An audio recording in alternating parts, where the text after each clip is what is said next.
नमस्कार, अस्सलाम वालेकुम, सत श्री अकाल, जय झूलेलाल। मैं हूँ जी प्रेम मटलानी और आप देख रहे हैं हालात हाजरा का प्रोग्राम। हकीकत ये है, इब्तिदा में आपसे दरख्वास्त है, चैनल ज़रूर सब्सक्राइब करें। दोस्तों, मैंने कई प्रोग्राम किए हैं जिनमें बताया है कि किस तरह भारत जो है दर्जा बदर्जा अपना दिफा मजबूत करता जा रहा है और उसकी वजह भी है। आप खुद देख रहे हैं पूरी दुनिया में क्या माहौल है, कायोस है, हर जगह जंग का माहौल है। रूस यूक्रेन की जंग पूरी नहीं हुई, इसराइल हिजबुल्लाह की जंग जारी है, ईरान अमेरिका की जंग किसी भी वक्त फिर से छिड़ सकती है। ये अलग बात है कि फ़िलहाल तो जंग बंदी है, लेकिन ये जंग होनी ही है क्योंकि ईरान हुर्मुज़ का अपना है खोलना नहीं चाहता, उसके ऊपर अपना टैक्स लगाना चाहता है। खैर, तो ऐसे में हर मुल्क को अपना दिफा आप संभालना है and India is no exception to it. अब यहाँ पर ये भी सवाल पैदा होता है कि जब हम दूसरों से दिफाई सामान खरीदते हैं तो कई मर्तबा मुश्किल वक्त में वो मुल्क जो है मना कर देते हैं। तो मुल्क हमारा भारत या कोई भी हो मजबूर हो जाता है क्योंकि बिना हथियारों के तो जंग लड़ी नहीं जा सकती। तो इसीलिए ज़्यादा से ज़्यादा कोशिश कर रहा है भारत कि हो सके तो हर चीज़ इन हाउस बनाई जाए। ये अलग बात है कि ये होना मुमकिन नहीं है क्योंकि सारे दुनिया के ममालिक एक दूसरे के ऊपर डिपेंडेंट रहते ही हैं।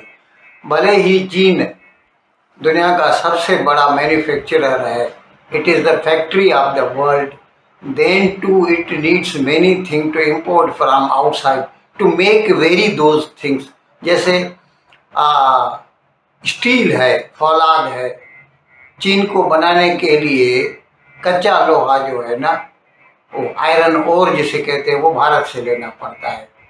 तो इसी तरह हर मुल्क दूसरे के ऊपर डिपेंडेंट तो रहता है, लेकिन जितना हो सके अपने आप को खुद कफील बनाया जाए तो वो हमारे अपने लॉन्ग टर्म इंटरेस्ट के लिए अच्छा है।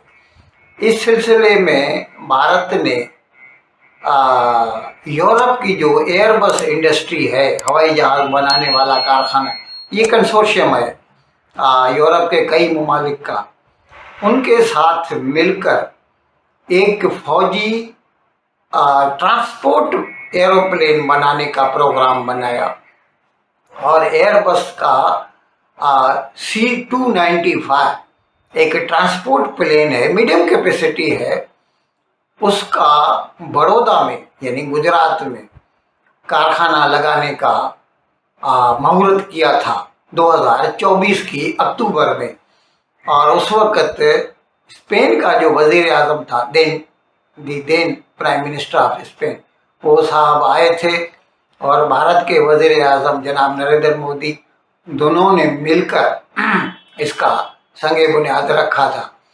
अब उस कारखाने से एक तैयारा बन के तैयार हो चुका है C295। अब इसके कुछ मैं स्पेसिफिकेशन आपको बताता हूँ कि ये जो है ना मीडियम कैपेसिटी है, ट्रांसपोर्ट प्लेन है और ये भारत इस वक्त एवरो 748 इस्तेमाल करता है। ट्रांसपोर्ट प्लेन वो बहुत पुराना हो चुका है, उसको रिटायर करके उसकी जगह पर ये इस्तेमाल किया जाएगा। और ये जो हवाई जहाज़ है इसमें 70 फौजी, 48 पैराट्रूपर्स जो ऊपर से नीचे कूद के और जंग में हिस्सा लेते हैं पैराशूट लेकर, या फिर उसको एयर हॉस्पिटल भी बनाया जा सकता है और उसमें 24 स्ट्रेचर बैक वक्त साइमल्टेनियसली जो है रखे जा सकते हैं, यानी 24 जो मिलिट्री के पीपल होंगे उनका इलाज हो सकता है। अब ये कारखाना जो है उसने पहला एक प्रोटोटाइप तैयार किया है।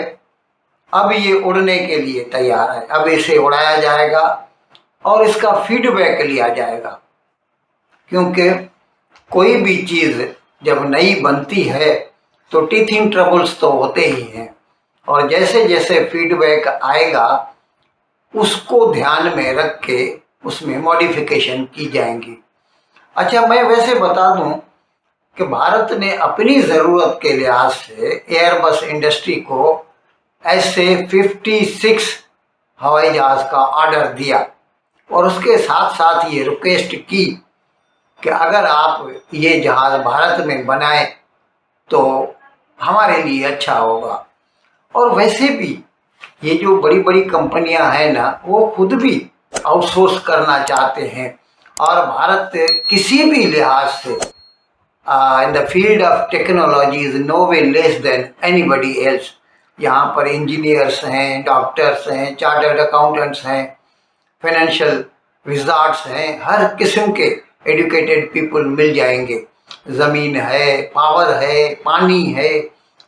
तो इस लिहाज से 56 हवाई जहाज़ों का जब भारत ने ऑर्डर दिया तो उन्होंने कहा ठीक है, 16 हवाई जहाज़ हम आपको ऑफ द शेल्फ डिलीवरी कर देंगे, ले लीजिए आप, और बाकी 40 जो हैं वो भारत में बनाए जाएंगे। अब उसमें से एक बन चुका है।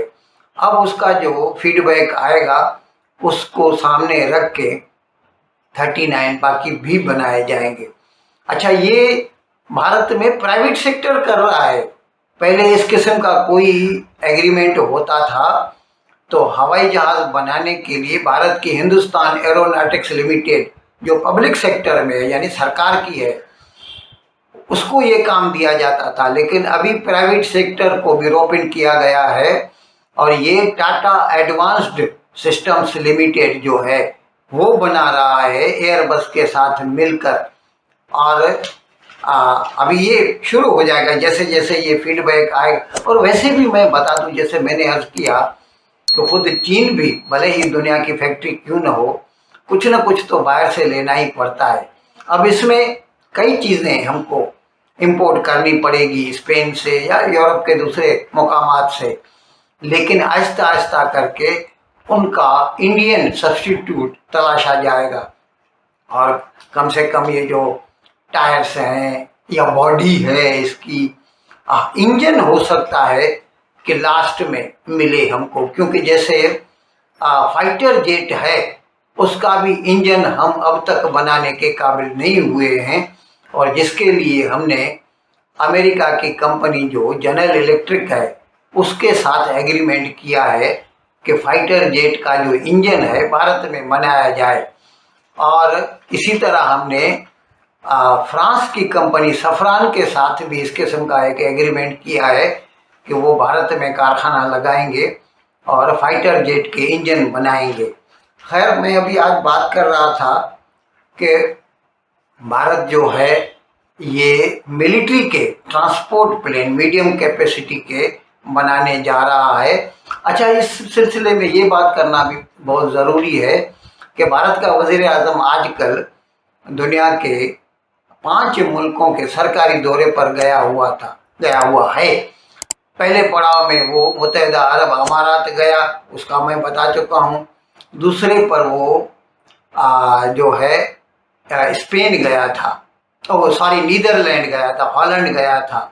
उसके साथ 17 एग्रीमेंट हुए हैं हमारे। अब तीसरे पड़ाव में वो स्वीडन पहुंचा है, और स्वीडन में से ये ऐलान किया गया है कि Sweden is going to be India's strategic partner. यानी इससे ये पता चलता है कि स्वीडन जो है भारत के साथ एक किस्म का फौजी मुआहदा करना चाहता है। अभी यहाँ पर ये तो मैं बता चुका हूँ कि भारत कभी भी इस किस्म का मुआहदा नहीं करेगा किसी के साथ के उसके ऊपर हमला तो हमारे ऊपर हमला, ऐसा कुछ नहीं होगा। हाँ, एक दूसरे की मदद करेंगे आड़े वक्त में, बुरे वक्त में।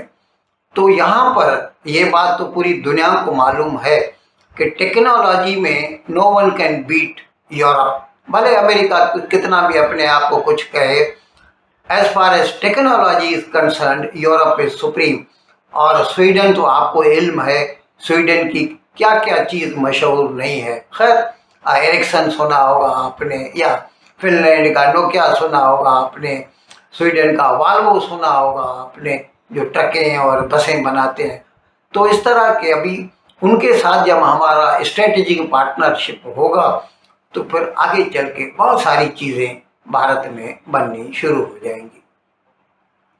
इन अल्फाज के साथ आज का प्रोग्राम ख़त्म करने की आपसे इजाज़त चाहता हूँ, लेकिन विदाई लेने से पहले एक मरतबा फिर आपसे मेरी दरख्वास्त है कि जिस किसी साहब या साहिबा ने अब तक हमारे इस चैनल को सब्सक्राइब नहीं किया, अज़राए करम इसको जल्द से जल्द सब्सक्राइब करें, प्रोग्राम को लाइक करें, शेयर करें और घंटी का बटन दबाना न भूलें। बहुत बहुत शुक्रिया। खुदा हाफिज़।